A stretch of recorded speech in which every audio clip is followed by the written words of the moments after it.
안녕하세요. 자유교회 이진우 목사가 보내드리는 아침 묵상입니다. 오늘도 예수 그리스도의 향기를 내는 복된 하루가 되시길 바랍니다. 7월 29일 금요일 아침 묵상입니다. 오늘은 구원의 여망마저 없어졌더라 라는 제목으로 사도행전 27장 13절로 20절의 말씀 묵상합니다. 남풍이 순하게 불매 그들이 뜻을 이룬 줄 알고 닷을 감아 그레데 해변을 끼고 항해하더니 얼마 안 되어 섬 가운데로부터 유라굴로라는 광풍이 크게 일어나니 배가 밀려 바람을 맞추어 갈 수 없어 가는 대로 두고 쫓겨가다가 가우다라는 작은 섬 아래로 지나 간신히 거루를 잡아 끌어올리고 줄을 가지고 손채를 둘러 감고 스르디스에 걸릴까 두려워하여 연장을 내리고 그냥 쫓겨가더니 우리가 풍랑으로 심히 애쓰다가 이튿날 사공들이 짐을 바다에 풀어버리고 사흘째 되는 날에 배의 기구를 그들의 손으로 내버리니라. 여러 날 동안 해도 별도 보이지 아니하고 큰 풍랑이 그대로 있음에 구원의 여망마저 없어졌더라. 무더운 한 주간 보내시느라 고생 많으셨습니다. 안식을 누리는 주말과 주일 되시기 바라며 금요일 아침 묵상 시작합니다.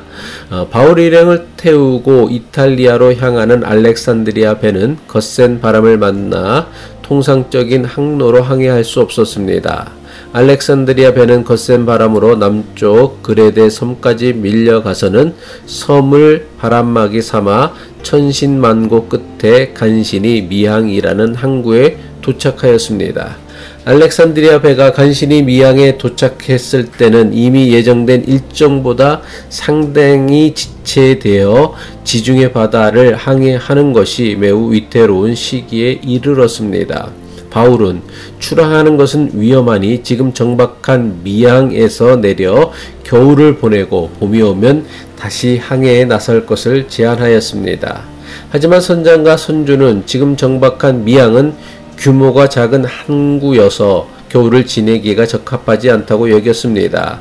미항에서 겨울을 보내기보다는 가까운 곳에 있는 좀 더 규모가 큰 베닉스 항구로 옮겨가서 그곳에서 겨울을 지내자고 제안합니다.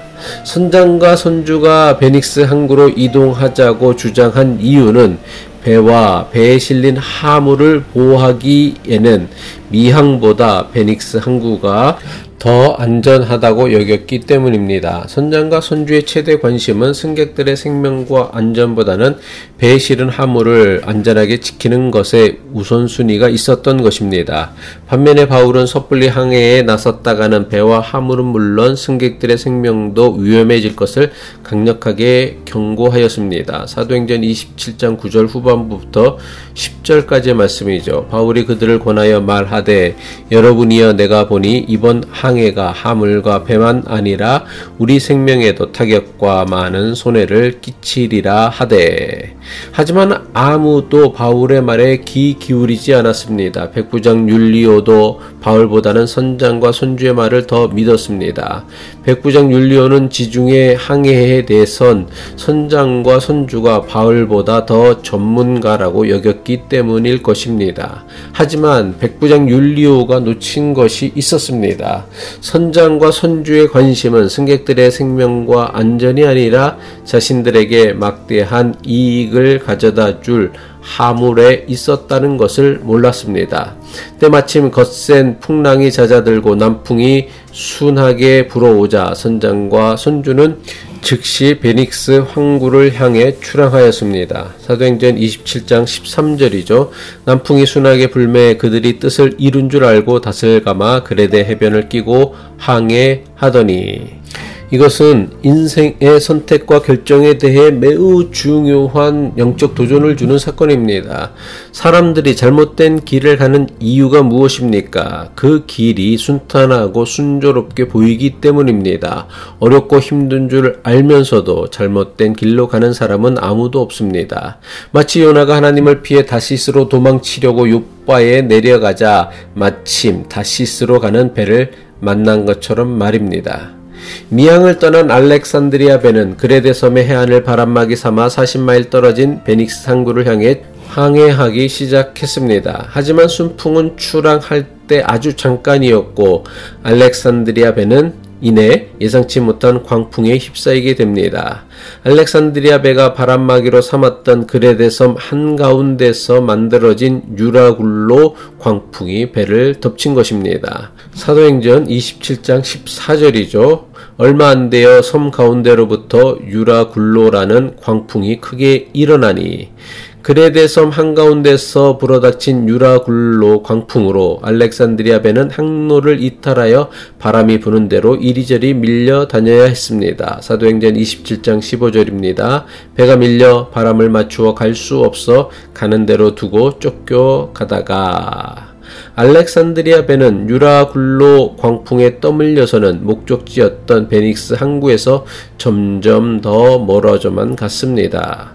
선장과 선원들은 갑자기 불어닥친 유라굴로 광풍에 배가 난파당하지 않도록 갖은 애를 썼지만 무시무시한 광풍 앞에선 아무것도 소용이 없었습니다. 광풍에 휩쓸린 지 하루가 지나고 다음 날이 되었지만 광풍의 기세는 조금도 수그러들지 않았습니다. 오히려 광풍의 기세는 더욱 거세졌습니다. 선장과 선원들은 광풍으로 인해 배가 전복하지 않도록 배에 실은 화물을 버려서 배의 무게를 줄여야만 했습니다. 알렉산드리아 배에는 엄청난 양의 곡물과 무역상들의 많은 짐이 있었지만 살기 위해선 그 모든 짐을 바다에 버려야만 했던 것입니다. 사도행전 27장 18절은 이것을 이렇게 기록합니다. 우리가 풍랑으로 심히 애쓰다가 이튿날 사공들이 짐을 바다에 풀어버리고 배에 실은 화물을 지키기 위해 서둘러 미항을 출항했지만 결국 그 많은 화물을 모두 바다에 버려야 했던 것입니다. 생명을 위협하는 죽음의 광풍 앞에선 그들이 그토록 지키려고 했던 화물은 아무짝에도 쓸모가 없었던 것입니다. 죽음의 광풍 앞에서 그들이 지키려고 했던 그 많은 화물은 오히려 그들의 죽음을 재촉하는 장애물에 지나지 않았던 것입니다. 사흘째가 되어도 상황은 조금도 나아지지 않았습니다. 선장과 선원들은 이젠 배를 항해하는데 꼭 있어야 하는 기구들마저 자신들의 손으로 버려야만 했습니다. 사도행전 27장 19절이죠. 사흘째 되는 날에 배의 기구를 그들의 손으로 버리니라. 배의 기구들마저 바다에 버려야 할 만큼 알렉산드리아 배가 처한 상황은 난파하기 직전까지 이르렀던 것입니다. 배에 실은 모든 화물과 항해하는 데 필요한 기구들마저 바다에 던졌지만 상황은 조금도 나아질 기미가 없었습니다. 여러 날이 지났지만 여전히 해도 별도 볼 수 없고 오직 암흑 속에서 거센 풍랑만이 쉬지 않고 배를 삼키려 했습니다. 그야말로 구원의 가능성이라고는 눈꼽만큼도 보이지 않는 절망의 연속이었습니다. 사도행전 27장 20절은 그때의 상황을 이렇게 기록하고 있습니다. 여러 날 동안 해도 별도 보이지 아니하고 큰 풍랑이 그대로 있음에 구원의 여망마저 없어졌더라. 도대체 누가 이들을 구원의 여망마저 기대할 수 없는 절망의 구렁텅이로 밀어 넣었습니까? 이들을 절망의 구렁텅이로 밀어 넣은 사람은 아무도 없었습니다. 자신들 스스로 절망의 구렁텅이에 자기 스스로를 밀어 넣은 것입니다. 이들이 이렇게 한 이유는 오직 단 하나였습니다. 자신들의 생명보다 자신들이 얻을 이익을 더 중요하게 여겼기 때문입니다. 자신의 구원과 생명보다 눈앞에 보이는 이익과 탐심을 더 중요하게 여긴다면 스스로 절망의 구렁텅이에 빠뜨리게 하는 실수는 여전히 계속해서 반복될 것입니다. 기도하겠습니다. 주님, 탐욕과 탐심으로 스스로를 절망의 구렁텅이에 빠뜨리는 우리의 어리석음을 긍휼히 여겨 주옵소서. 당장의 이익과 탐욕에 흔들리지 않고 영원한 것의 가치와 목적을 두는 믿음의 사람, 지혜의 사람이 되게 하옵소서. 예수 그리스도의 이름으로 기도합니다.